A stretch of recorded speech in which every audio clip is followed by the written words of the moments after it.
प्रभु यीशु मसीह के नाम में आप सभी को मेरा जय मसीह की और शालोम। परमेश्वर का धन्यवाद हो, एक बार फिर हम परमेश्वर की उपस्थिति में आने के लिए प्रभु ने सहायता किया। आज हम देखेंगे, जैसे बीते दिनों में हमने देखा परमेश्वर क्या चाहता है। उसके पहले हमने देखा था कि परमेश्वर चाहता है कि हम उसके राज्य में नया जन्म ले सकें। आज हम इस बात को देखेंगे कि परमेश्वर आपको प्रार्थना करने के लिए बुलाता है। प्रभु यीशु मसीह जब इस संसार में थे, उनके जीवन से हमने इन बातों को देखा कि प्रभु यीशु मसीह प्रार्थना करने वाले थे। और जब हम इसको देखते हैं तो परमेश्वर की ये इच्छा है कि हम भी ऐसे ही प्रार्थना करने वाले व्यक्ति बनने पाएं। तो परमेश्वर की एक अद्भुत योजना है जिसके द्वारा हम संपूर्ण संसार में प्रभाव डाल सकते हैं। ये योजना केवल कुछ चुने हुए व्यक्तियों के लिए नहीं है, ये आपके लिए भी है, मेरे लिए भी है।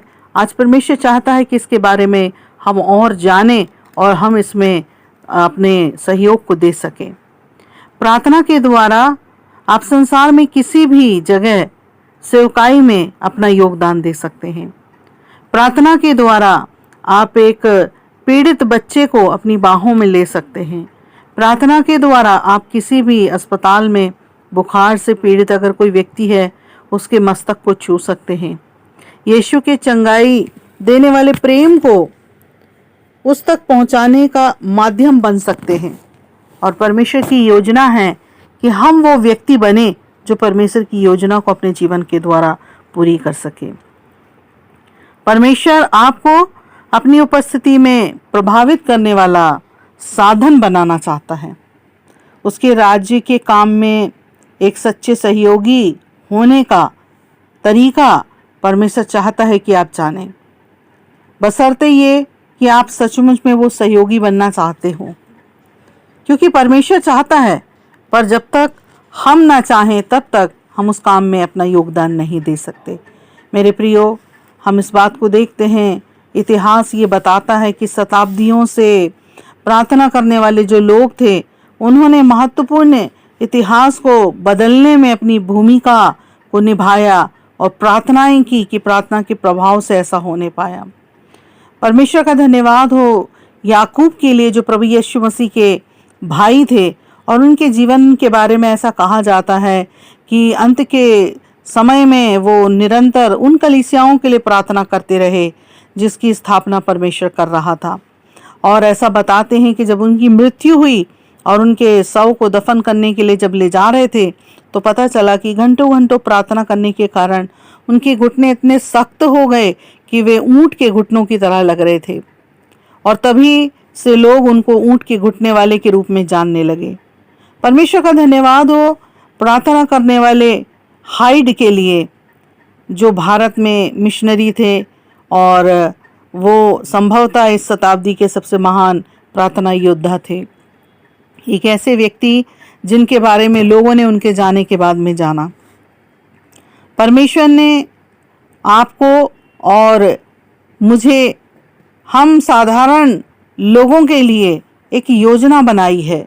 और वो योजना ये है जिसके द्वारा हम परमेश्वर में सामर्थी बन सकते हैं, लोगों के लिए आशीष और उद्धार का कारण बन सकते हैं। आज परमेश्वर चाहता है कि हम अपने दैनिक प्रार्थना के जीवन के द्वारा, हमारे प्रतिदिन की प्रार्थनाओं में, अपने परिवार से शुरू करके अपनी कलीसिया, अपने समाज में प्रार्थना के द्वारा एक महत्वपूर्ण योगदान दे सकते हैं। यहाँ तक कि जो दूर दूर के राष्ट्र हैं, उनके लिए भी हम प्रार्थना कर सकते हैं और प्रार्थना के जवाब में हम बदलाव को देख सकते हैं। बदलाव आया है इतिहास में, और आज भी परमेश्वर चाहता है कि ऐसे इतिहास रचने वाले स्त्री और पुरुष, ऐसे लोग खड़े हो जाएं जिनकी प्रार्थना के द्वारा परमेश्वर के बड़े कामों को परमेश्वर कर सके। और हम इस बात को देखते हैं कि विशेष जो आपात प्रार्थना होती है या कठिन समयों में की गई जो प्रार्थनाएं हैं, उसको हम इस प्रकार से देखते हैं कि बहुत से लोग हैं जिन्होंने प्रार्थनाएं की और परमेश्वर ने विपरीत और प्रतिकूल परिस्थितियों को बदल दिया। और आज परमेश्वर ऐसे कार्य के लिए जो है वो कई लोगों को चाहता है। परमेश्वर, हो सकता है हमारे पास में उतना समय ना हो कि हम घंटों घंटों बैठकर प्रार्थना करें, पर परमेश्वर चाहता है कि कुछ समय देने की इच्छा और चाहत अगर हमारे मन में है तो परमेश्वर चाहता है कि वो हमको इस्तेमाल करे। और जैसा हम अभी देख रहे हैं बीते समयों में हमारे देश में मणिपुर में जो हालात हुए, हम उसके लिए प्रार्थना कर सकते हैं।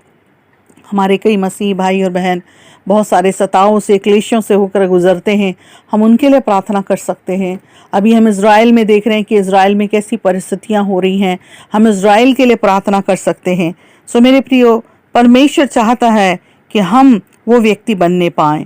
परमेश्वर की जो सेना के योग्य होने के लिए हमको प्रतिदिन घंटों प्रार्थना करने की ज़रूरत नहीं है, परंतु परमेश्वर का धन्यवाद हो कि परमेश्वर उन लोगों को चाहता है जो कि प्रार्थना में अपना समय एक रेगुलर रीति से दे सकें, ताकि परमेश्वर हमारी परिस्थितियों को और बंधनों को जानता है कि हमारे पास काम है, हम इतना समय नहीं दे सकते, हमारे पास उत्तरदायित्व है, पर परमेश्वर की जो योजना है उसके लिए परमेश्वर हमारे प्रार्थना के जीवन में एक नया विस्तार करना चाहता है।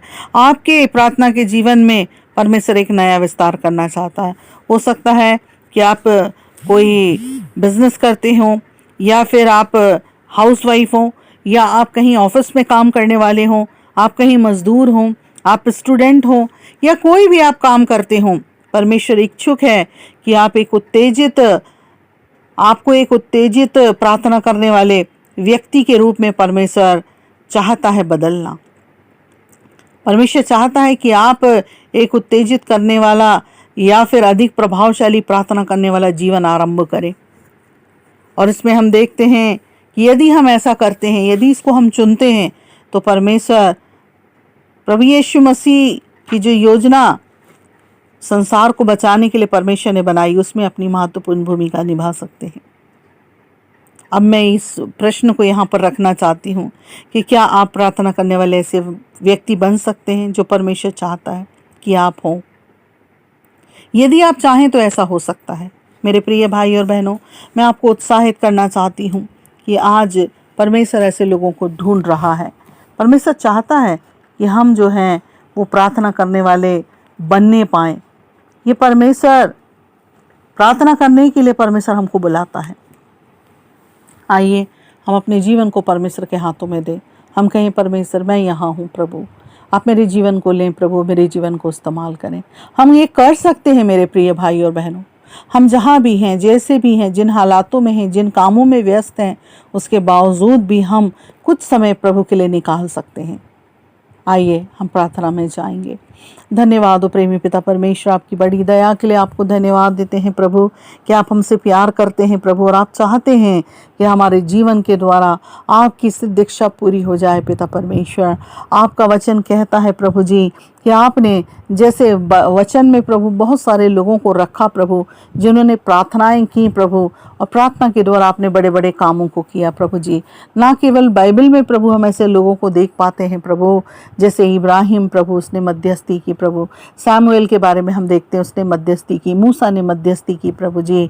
हमने प्रभु कई भविष्यवक्ताओं को भी हमने देखा प्रभु, उन्होंने मध्यस्थी की प्रभु। उसी प्रकार प्रभु हम देखते हैं प्रभु इतिहास में भी प्रभु जी आपने प्रभु ऐसे लोगों को इस्तेमाल किया प्रभु जी, जिनके जीवन के द्वारा आपने लोगों को आशीषित किया प्रभु।